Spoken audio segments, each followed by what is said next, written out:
우리에게 주신 하나님 말씀 창세기 29장 1절에서 20절 말씀입니다. 창세기 29장 1절에서 20절 함께 교독합니다.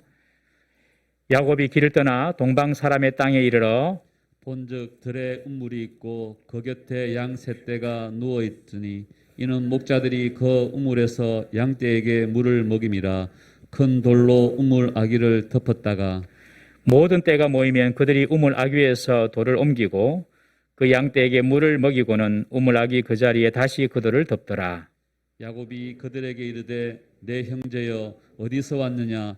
그들이 이르되 하란에서 왔노라. 야곱이 그들에게 이르되 너희가 나홀의 손자 라반을 아느냐. 그들이 이르되 아노라. 야곱이 그들에게 이르되 그가 평안하냐. 이르되 평안하니라. 그의 딸 라헬이 지금 양을 몰고 오느니라. 야곱이 이르되 해가 아직 높은즉 가축 모일 때가 아니니 양에게 물을 먹이고 가서 풀을 뜯게 하라. 그들이 이르되 우리가 그리하지 못하겠노라.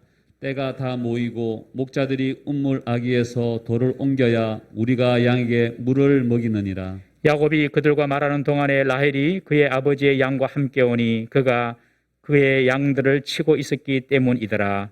야곱이 그의 외삼촌 라반의 딸 라헬과 그의 외삼촌의 양을 보고 나아가 우물 아귀에서 돌을 옮기고 외삼촌 라반의 양떼에게 물을 먹이고 그가 라헬에게 입맞추고 소리내어 울며 그에게 자기가 그의 아버지의 생질이요 리브가의 아들 됨을 말하였더니 라헬이 달려가서 그 아버지에게 알림해 라반이 그의 생질 야곱의 소식을 듣고 달려와서 그를 영접하여 안고 입맞추며 자기 집으로 인도하여 드리니 야곱이 자기의 모든 일을 라반에게 말하매 라반이 이르되 너는 참으로 내 혈육이로다 하였더라. 야곱이 한 달을 그와 함께 거주하더니 라반이 야곱에게 이르되 내가 비록 내 생질이나 어찌 거저 내 일을 하겠느냐. 내 품삯을 어떻게 할지 내게 말하라. 라반에게 두 딸이 있으니 언니의 이름은 레아요 아우의 이름은 라헬이라.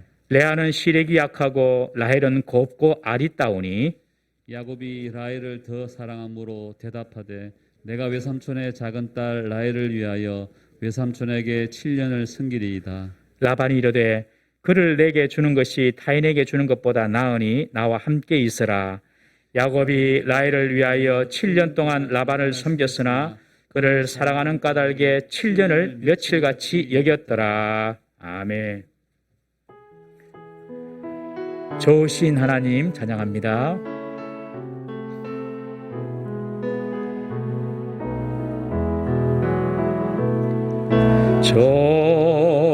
좋으신 하나님 좋으신 하나님 참 좋으신 나의 하나님 우리의 기도를 응답해 주시는 참 좋으신 나의 하나님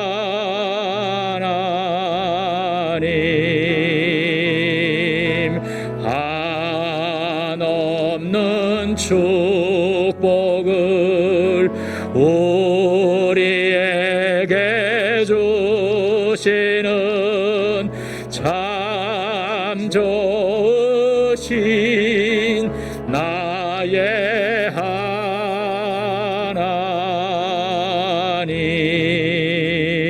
하나님. 할렐루야. 우리 하나님은 좋으신 분이십니다. 참 좋으신 분이십니다. 우리가 다 이해하지 못하고 알 수 없는 그런 상황 가운데서도 우리 하나님은 반드시 일하시고 역사하시는 참 좋으신 분이십니다. 그의 아들 예수 그리스도를 우리를 위하여 십자가에 내어주기까지 우리를 사랑하시는 참 좋으신 분이십니다. 여러분들 마음속에 이 좋으신 하나님을 절대로 놓치지 않고 믿음으로 살아가는 우리 성도 되시기를 주의 이름으로 축원합니다. 저는 이 본문 말씀을 가지고 만남을 예비하시는 하나님이라는 제목으로 오늘 나누고자 합니다. 형 에서와 아버지 이삭을 속이고 야곱은 장자의 복을 가로챕니다. 그리고 그 후로 형 에서가 분노하여서 동생 야곱을 죽이려고 하니 그 살해 위협을 피해서 야곱은 집과 부모를 떠나 외삼촌 라반의 집을 향하여 지금 도피하고 있습니다. 장자권만 뺏고 아버지 이삭으로부터 축복만 받으면 그것이 하나님의 뜻이기 때문에, 원래 자기가 장자권 받고 복 받는 것이 하나님의 뜻이기 때문에 모든 일이 그저 잘 술술 풀릴 줄 알았습니다. 그런데 변수가 작용했습니다. 형 에서의 불같은 분노가 자기를 죽이려고 하는 것입니다. 야곱은 이제 할 수 없이 한 번도 가보지 못한 외삼촌 라반의 집, 그것도 자신이 살고 있는 브엘세바에서 800km나 떨어져 있는 먼 길을 여행하게 됩니다. 야곱의 계획에 없는 상황이 생긴 것입니다. 우리가 인생을 살아갈 때에 우리가 계획한 대로, 예상한 대로 모든 일이 이루어지면 얼마나 좋겠습니까? 그러나 인생에는 우리가 예상치 못한 일들이 생기고 돌발 상황도 발생할 수 있고 우리의 계획에 차질도 생기고 어그러지는 일들이 발생할 때가 있습니다. 이럴 때 우리 믿음의 사람은 어떻게 해야 합니까? 우리 잠언 16장 9절 말씀, 잠언 16장 9절 말씀 읽어봅니다. 시작. 사람이 마음으로 자기의 길을 계획할지라도 그의 걸음을 인도하시는 이는 여호와시니라. 우리의 걸음을 인도하시는 분이 하나님이신 줄 믿고 그 하나님을 신뢰하라는 뜻입니다. 여러분, 믿음이란 어떤 사건을 일으키고 어떤 상황을 변화시키기도 합니다. 그리고 또 믿음이란 그것만 있는 것이 아니라, 사실 믿음이란 어떤 상황이 변화되고 사건이 변화되는 것도 있지만, 진정한 믿음은 그 사건이나 어떤 상황을 만났을 때에 그 사건이나 상황을 대하는 그 태도와 자세를 의미하기도 합니다. 그리고 그 상황과 그 사건을 해석하는데 믿음이 어떻게 발동이 되는 것입니다. 똑같은 사건과 상황을 만나더라도 어떤 사람은 그것을 다르게 해석하고 믿음 있는 사람은 그것을 하나님 뜻 가운데 해석하는 것입니다. 야이로의 딸이 죽었습니다. 사람들은 죽었다 울며불며 그렇게 이야기할 때 예수님은 그 상황을 잔다라고 말씀하시죠.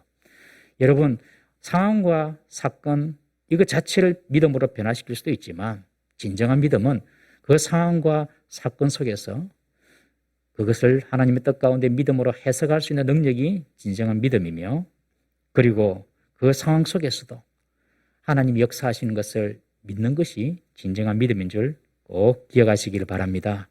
우리 잠언 3장 6절 말씀 다시 읽어보겠습니다. 시작. 너는 범사에 그를 인정하라. 그리하면 내 길을 지도하시리라. 이것이 믿음 있는 성도가 살아가는 방법입니다. 모든 상황에 주를 인정하는 것입니다. 그리하면 내 길을 지도하시리라. 우리 교회가 코로나로 어려움을 겪고 있습니다. 두 번째잖아요. 어려움은 두 번째. 두 번째 딱 당하니까 처음에 좀 황당하기도 하더만 조금 여유가 좀 생겼어요. 좀 맷집도 생기고 그런 마음이 좀 들었어요. 그렇지만 어떤 성도님들은 자가격리로 인해서 일상생활에 제약을 받고 사회적으로, 경제적으로, 가정적으로 불평과 어려움을 겪기도 합니다. 그러나 누구보다도 확진자가 본의 아니게 다른 분들에게 피해를 줬다고 생각하니까 얼마나 당사자가 힘들겠습니까, 여러분? 얼마나 힘들겠습니까? 참 감사한 것은 그런 가운데서도 하나님 은혜 가운데 추가 확진자가 하나도 없습니다, 여러분. 우리 교회가 최선을 다해서 한다는 것이죠, 방역도. 저번에도 그랬고 또 그렇고. 하나님 은혜인 줄로 믿습니다. 전적인 하나님 은혜입니다, 여러분. 그래서 관계되신 분들도 그것을 충분히 이해해서 많은 또 배려도 해주시고 그런 가운데 있습니다.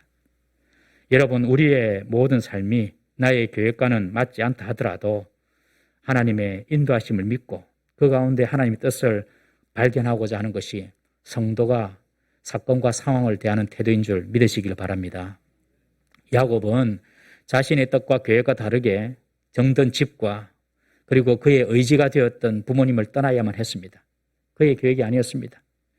그런데 그의 계획이 아니었지만 광야 들판에서 잠을 자다가 하나님께서 꿈에 현몽하셔서 야곱을 만나주지 않습니까?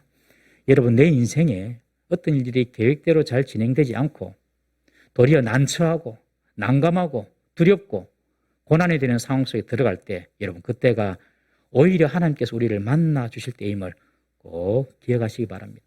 우리 성도님들 중에서는 정말 큰 고통과 슬픔을 당하신 분들이 있어요. 살아오시면서 사랑하는 자녀를 잃기도 하고 큰 어려움을 당하기도 하고 그러면서 하나님을 만나더라니까요.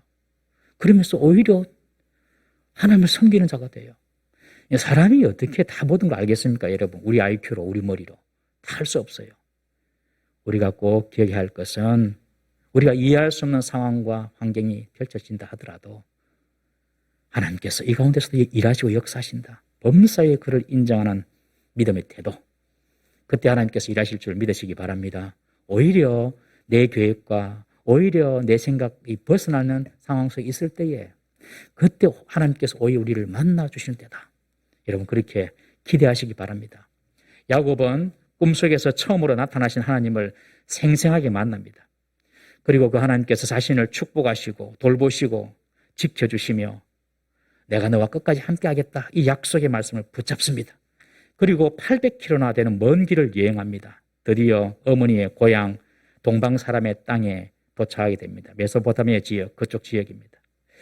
야곱이 걸어갔던 그 길고 위험한 광야길, 그 길에 아버지도 함께할 수 없었고 야곱을 사랑했던 리브가 어머니도 함께할 수 없었습니다.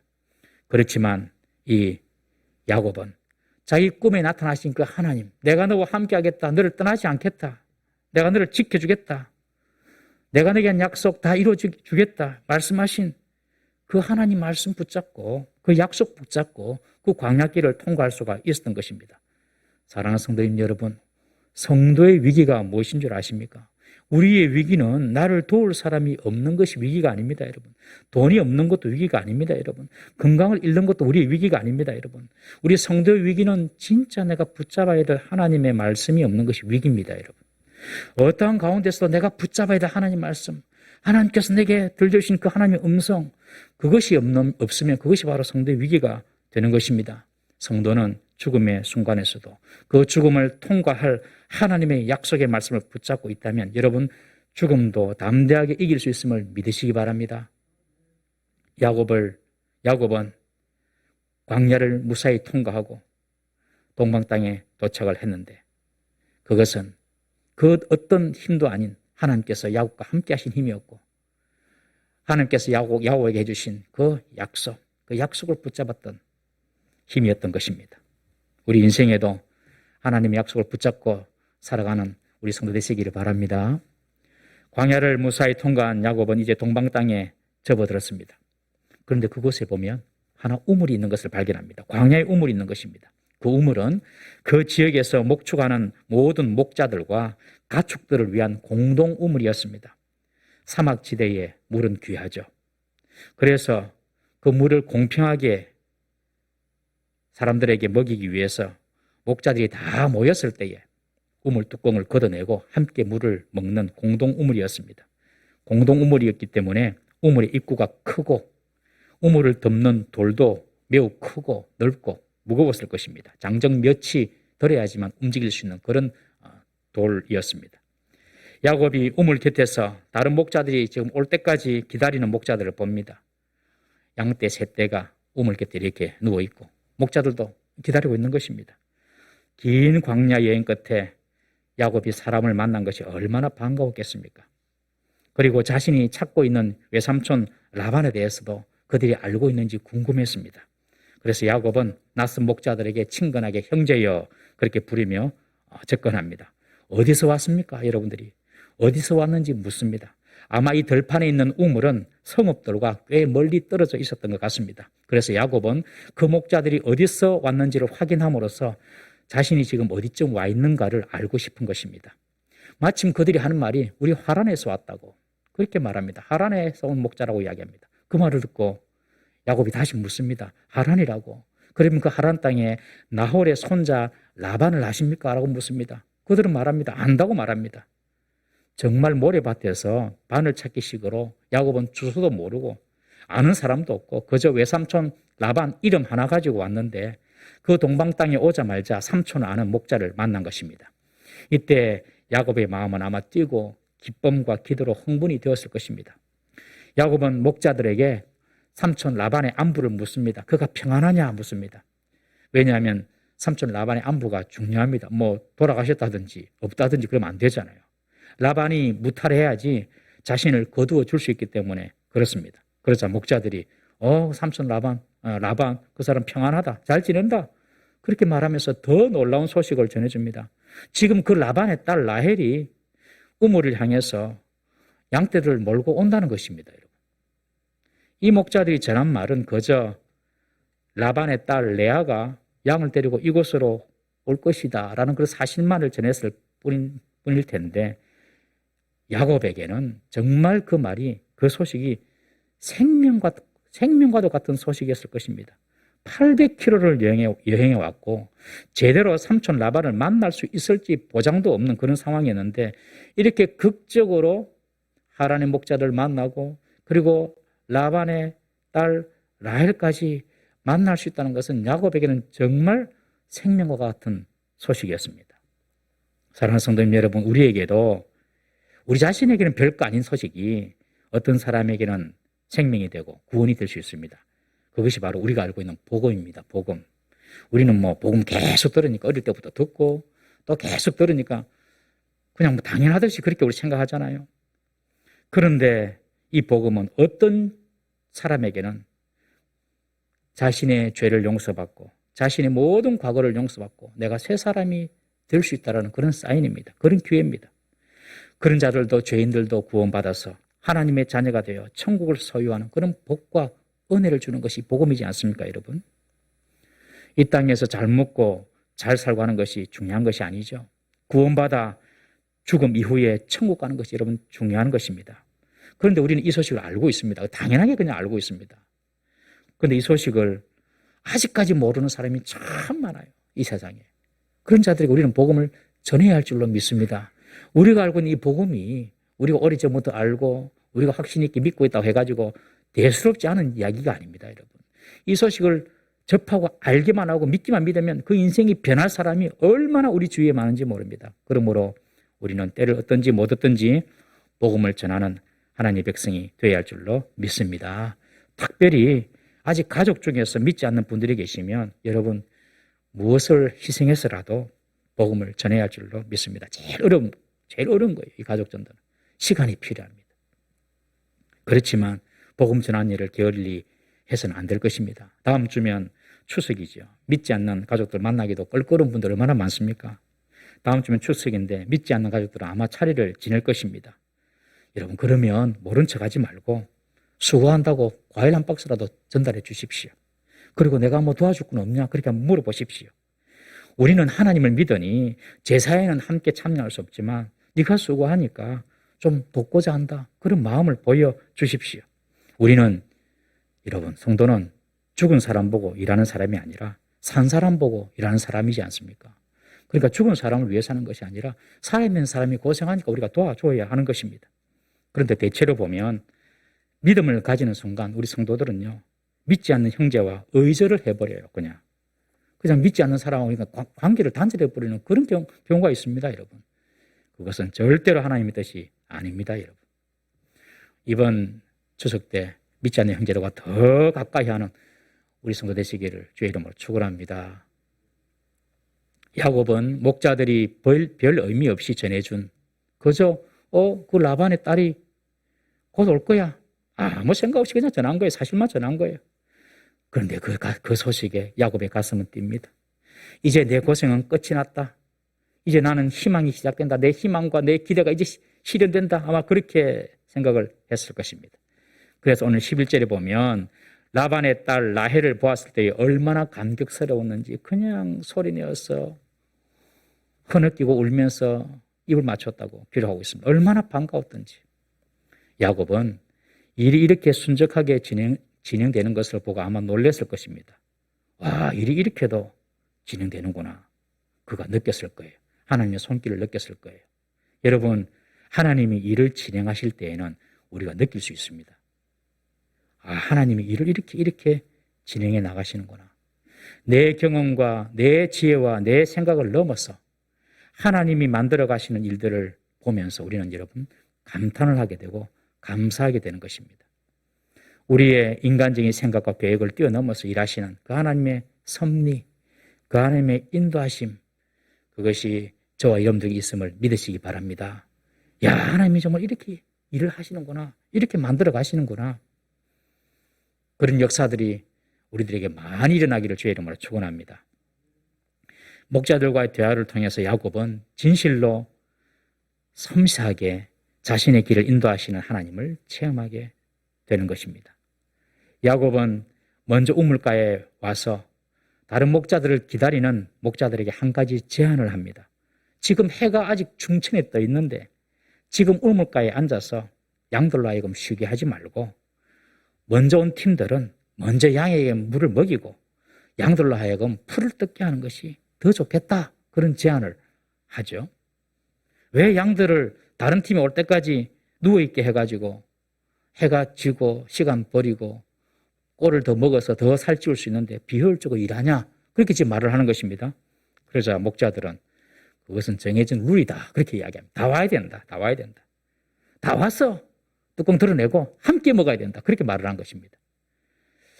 목자들이 순서대로 와서 임의로 물을 먹이면 우물물을 공평하게 나눌 수가 없기 때문에 만든 룰입니다. 이것은 목자들 간에 상호 신뢰나 상호 배려가 전혀 없었다는 것입니다. 서로 신뢰하고 서로 배려했다면 시간을 절약하여서 먼저 온 사람들은 양떼에게 물을 먹이고 적당하게 먹이고 또 뒤에 사람들을 위해서 그리고 자기는 또 풀 먹이러 가고 이렇게 되면 아주 효과적으로 일이 돌아갈 수가 있는데 목자들이 전부 다 자기 욕심만 있으니까 자기 양에게만 물 잘 먹이려고 하고 자기만 누리려고 하니까 아래면 안 되겠다. 룰을 정하자. 규칙을 정하자. 다 모였을 때 뚜껑 열고 같이 먹는다. 그렇게 룰을 정한 것입니다. 여러분, 법이나 룰이나 규칙보다도 더 우선되는 것이 있습니다. 그것은 바로 서로에 대한 신뢰, 배려, 긍휼입니다. 서로에 대한 신뢰와 배려와 긍휼이 있으면 룰이나 규칙은 필요가 없습니다. 세상은 불가능합니다. 그것이. 그래서 규칙이 있어야 되고 룰이 있어야 됩니다. 그러나 교회는 그렇지 않습니다. 서로에 대한 배려, 긍휼이 있으면요 되는 것입니다. 여러분. 그런데 그것이 없으니까 불필요한 제도와 규칙을 만들어서 비생산적이고 비효율적인 공동체가 되기 쉬운 것입니다. 여러분, 배려와 신뢰가 있는 공동체가 성숙하고 열매 맺는 공동체임을 믿으시기를 바랍니다. 우리 자신이 그런 사람이 되어야 됩니다. 내 자신부터. 이었고 라헬의 양무리가 우물가에 도착을 합니다. 야곱은 얼마나 반가웠던지 달려가서 볼에 입을 맞추고 그리고 우물 아귀에 큰 돌을 옮기고 양떼에게 물을 먹이고 그 라헬에게 자기를 소개합니다. 나는 네 아버지 라반의 조카다. 그리고 네 고모 리브가의 아들이다. 그래서 펑펑 옵니다. 라헬이 깜짝 놀랐겠죠. 그리고 그 빗집으로 달려가서 아버지 라반에게 알리고 라반은 야곱에게 와서 지금까지 이야기를 다 듣고 야곱을 자기 집에 살게 합니다. 모든 일이 일사천리로 이루어졌습니다. 야곱이 800km를 걸어왔습니다. 오랜 기다림이었습니다. 최소한 한 달 이상의 여행이었을 것입니다. 그러나 하나님이 역사하시니 이 모든 일들이 일사천리로 이루어지는 것을 봅니다. 여러분, 우리의 기도가 오래고 우리가 원하는 어떤 상황과 어떤 형편들이 당장에 오지 않아서 올해처럼 보일지라도 하나님이 역사하시고 하나님 일하시는 순간에는요 모든 것이 일사천리로도 이루어질 수 있음을 믿으시기 바랍니다. 야곱은 외삼촌 라반의 집에 머물게 됩니다. 처음에는 말했겠죠. 며칠만 있으면 된다고. 어머니가 사람을 보내올 것이라고. 그런데 그 며칠이 일주일이 되고 3주가 되고 한 달이 되어버립니다. 훌쩍 한 달이 지나버립니다. 한 달을 지난 후 라반이 오히려 야곱에게 이런 제안을 합니다. 네가 비록 내 조카이지만 어찌 공짜로 내 일을 하게 하겠느냐. 네가 품삯을 정해라. 네가 품삯을 정해서 내게 말하면 내가 품삯을 주겠다. 네 집에서 사람이 언제 올지 아무도 알 수 없고 기약이 없으니 여기 있는 동안에 네가 일을 하면 내가 품삯을 주겠다. 그렇게 제안을 합니다. 야곱이 한 달 동안 삼촌 라반의 집에 있으면서 놀고 먹지 않았다는 것입니다. 삼촌의 집안 살림을 위해서 야곱은 열심히 한 달 동안 일을 한 것입니다. 이것을 라반이 보았던 것이죠. 여러분, 라반이 얼마나 자기 이익의 계산이 빠른 사람인지 모릅니다. 라반은 한 달 동안 야곱을 딱 지켜보다가 이 야곱을 자기 집에 두면, 그리고 자기 집에 두어서 일을 시키면 자신에게 도움이 될 줄 분명히 알았던 것입니다. 여러분, 야곱은 머리가 참 잘 돌아가는 사람입니다. 야곱은 이익이 아주 빠른 사람입니다. 야곱은 어떻게 일을 하고 무엇을 해야 할지 정확하게 아는 사람이었습니다. 아까 처음 우물가에서도 목자들을 만났을 때 한 말이 있지 않습니까? 미리 물 먹이고 그리고 그 양들을 풀을 먹이게 하면 얼마나 이기냐 하고 제안하지 않았던 사람입니까? 야곱은 딱 보면 저게 돈 되는 일이다, 아니다. 그 바로 아는 사람이었어요. 어떻게 하면, 어떻게 사업을 하면 이익을 남긴다. 이것을 꿰뚫고 있는 사람이 바로 야곱이었습니다. 그리고 천성적으로도 야곱은 게으르지 않았습니다. 게으르지 않고 몸을 열심히 놀려서 부지런한 사람이었습니다. 삼촌 라반이 그것을 파악한 것입니다. 한 달 동안 있으면서. 야곱을 자기 집에 두면 자기 기업에 복이 되겠다고 판단을 해서 야곱에게 하는 말이, 제안하는 것이, 언제 사람 올지 모르고 네가 언제 돌아갈지 모르니 우리 집에서 본격적으로 일을 해라. 그럼 내가 너에게 싹을 주겠다라고 이야기하는 것입니다. 사랑하는 성도 여러분, 지금 하나님께서 야곱에게 축복하신 복의 근원이 되는 복, 야곱에게 축복하신 것이 복의 근원인데 그 복의 근원이 되는 복이 지금 성취되고 있는 것입니다. 우리 창세기 28장 14절 말씀 한번 보겠습니다. 시작.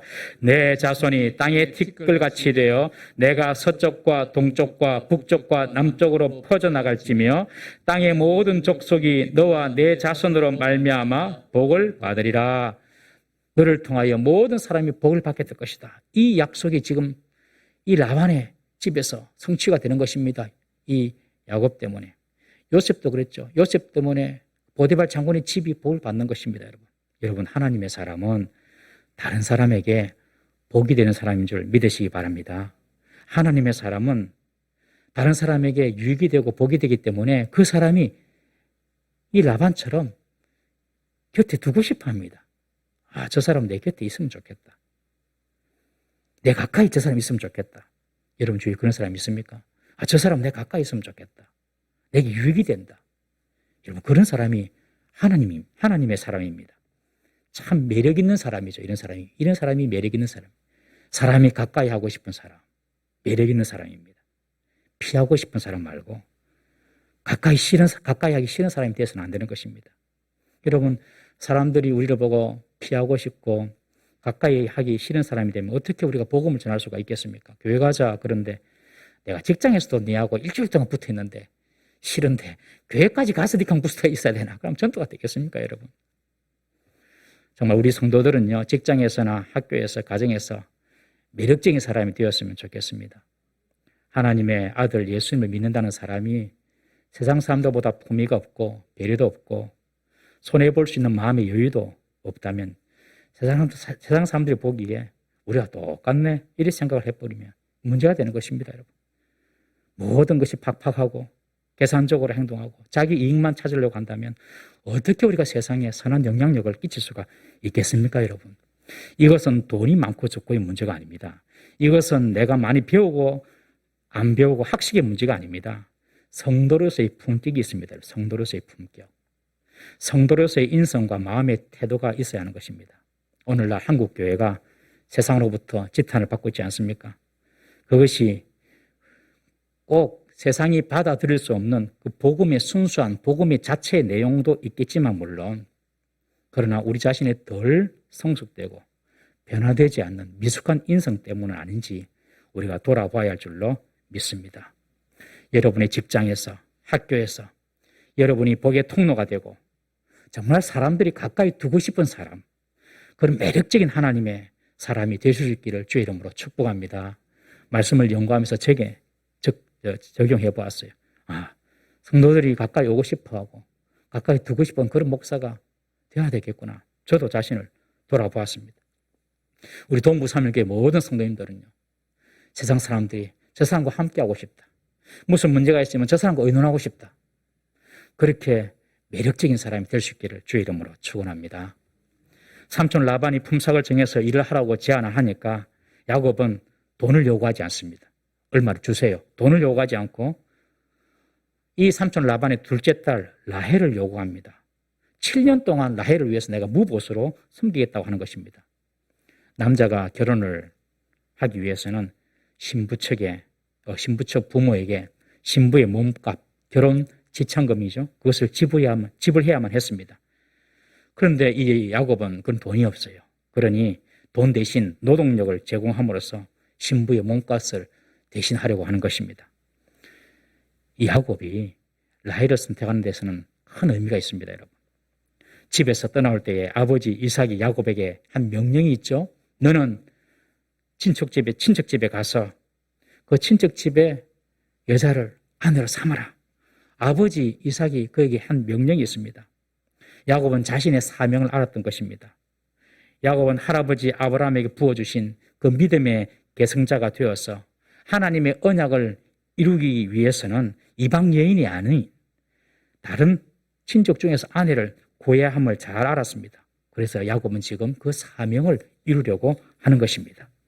야곱은 라반이 제안한 돈이 아니라 자신의 사명을 택했던 것입니다. 7년치의 보수를 희생해서라도 그 사명을 선택한 것입니다. 여러분, 우리에게 사명이 있음을 알아야 합니다. 성도의 사명이 무엇일까요? 고린도전서 10장 31절 한번 읽어보겠습니다. 시작. 그런즉 너희가 먹든지 마시든지 무엇을 하든지 다 하나님의 영광을 위하여 하라. 하나님께 영광이 되는 것이 사명입니다. 공부를 하든 일을 하든 하나님의 영광이 드러나야 합니다. 나의 영광 말고, 내가 높아지고 내가 자랑되는 것 말고 하나님이 자랑되고 하나님의 영광이 나타나는 것.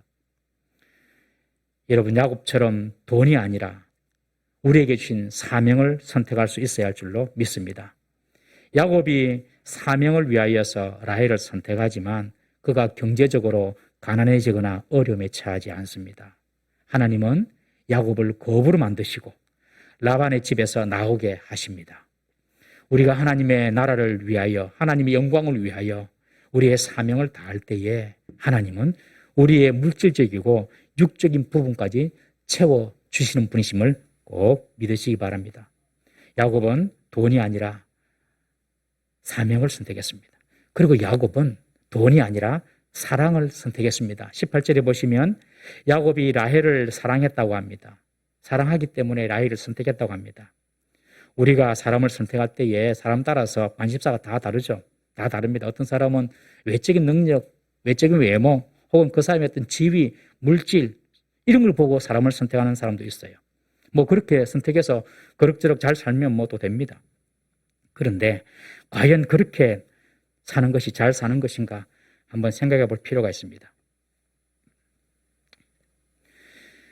일본의 작가 이나모리 가조라는 사람이 있는데 작가는 아니죠. 비즈니스 하시는 분인데 이분이 쓴 책이 왜 일하는가라는 책을 썼습니다.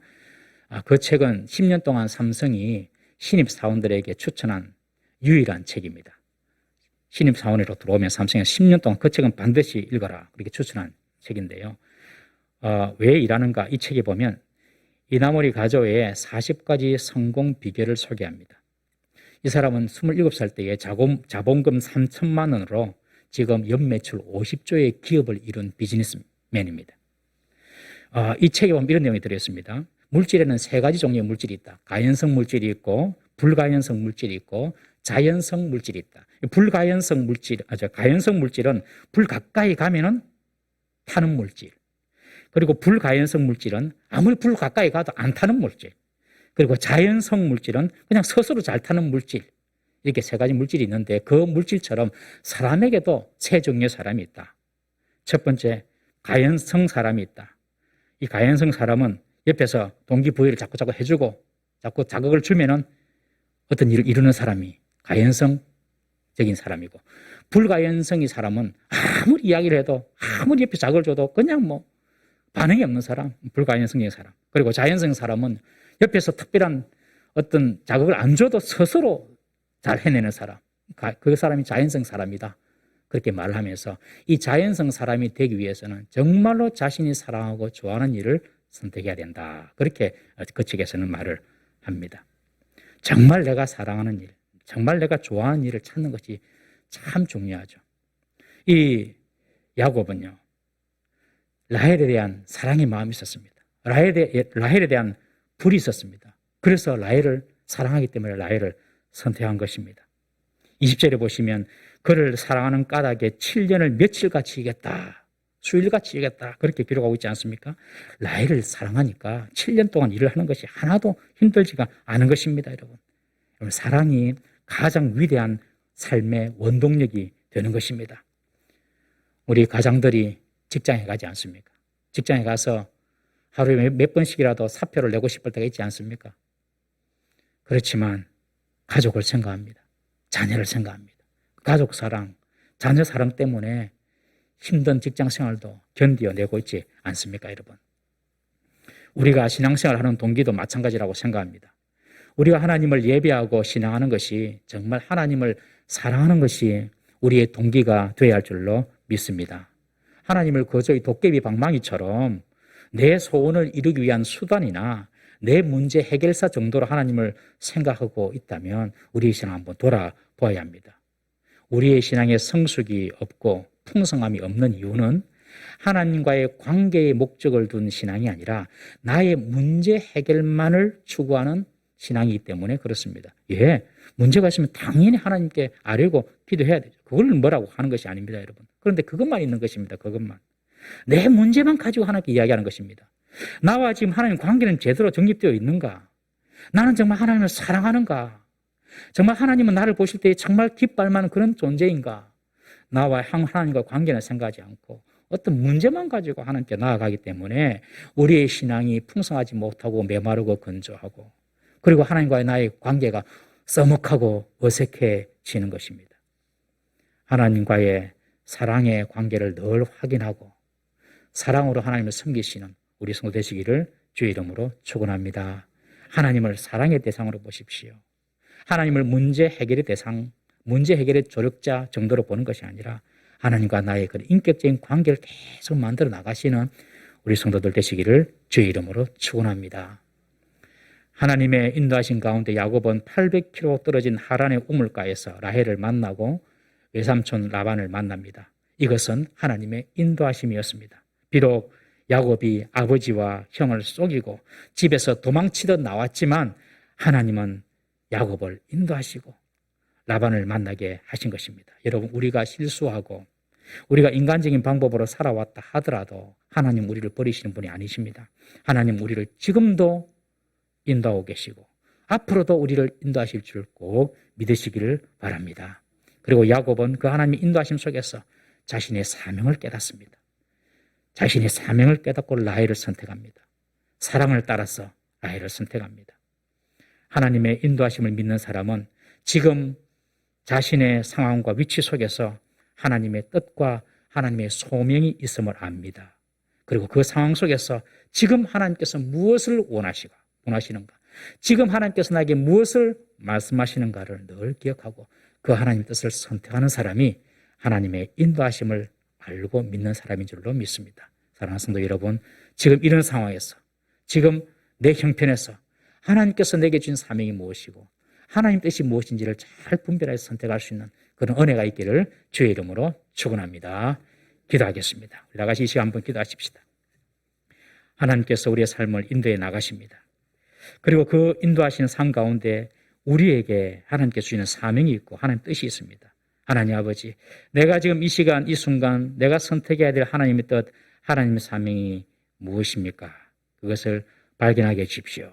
우리 자신을 위해서 기도하시고요. 두 번째로 이 코로나가 속히 지나가고 교회가 안정을 찾고 특별히 우리 자가격리 중에 있는 우리 성도들의 건강을 지켜달라고 다 같이 한번 우리 교회를 위하여서 또 성도를 위하여서 주여 지켜주시옵소서 한번 부르짖고 동성으로 기도합니다. 주여 지켜주시옵소서. 날마다 우리를 인도하시는 하나님 아버지, 그 하나님의 인도하심을 늘 인정하며 아버지 범사의 여호와를 인정하며 믿음으로 살아갈 수 있는 저희들 되게 하여 주옵소서. 내 계획에 벗어나고 내 생각과 벗어난다고 하더라도 하나님 일하고 계시며 우리의 삶을 주장하시고 이끌하심을 잃지 않도록 아버지여 잊지 않도록 붙잡아 주시옵시고 그 하나님 인도하심을 신뢰하는 가운데 하나님께 하나님께서 우리에게 주신 사명이 무엇이고 하나님께서 우리에게 주신 뜻이 무엇인지 잘 분별할 수 있는 저희들이 되게 하여 주시옵소서. 늘 하나님 영광을 위하여 살게 하여 주옵소서. 무엇을 하든지 하나님 영광을 위하여 살게 하시고 아버지 우리 때를 얻든지 못 얻든지 담대히 복음을 전가할 수 있는 우리 성도들 되게 하여 주시기를 간절히 원합나이다. 도와주시옵소서. 역사하여 주시옵소서. 아버지여 지금도 역사하시는 하나님 놀라운 소개를 아버지 우리 모든 성도들이 아버지여 기억하게 하시고 하나님을 전적으로 신뢰할 수 있는 저희들 되게 하여 주시옵소서.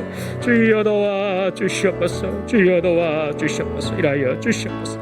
아버지여 또 우리 자기 중에 있는 우리 사랑하는 성도들 아버지의 건강과 생명을 지켜주시고 이 모든 아버지들 은혜 가운데 잘 지나갈 수 있도록 도와주시옵소서. 도와주시옵소서. 범사의 그를 인정하라.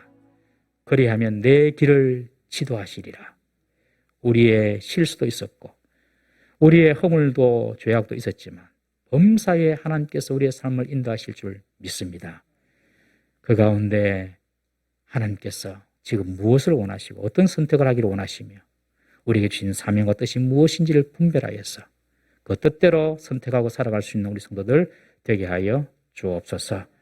하나님 우리 모든 성도들의 생명과 안전을 지켜주셔서 감사를 드립니다. 속히 코로나 위기가 잘 지나갈 수 있도록 도와주시고 끝까지 우리 성도들의 생명을 그리고 안전과 건강을 지켜주시고 속히 교회가 은혜 가운데 정상화되게 하여 주옵소서. 예수님의 이름으로 기도드리옵나이다. 아멘. 내 인생 여정권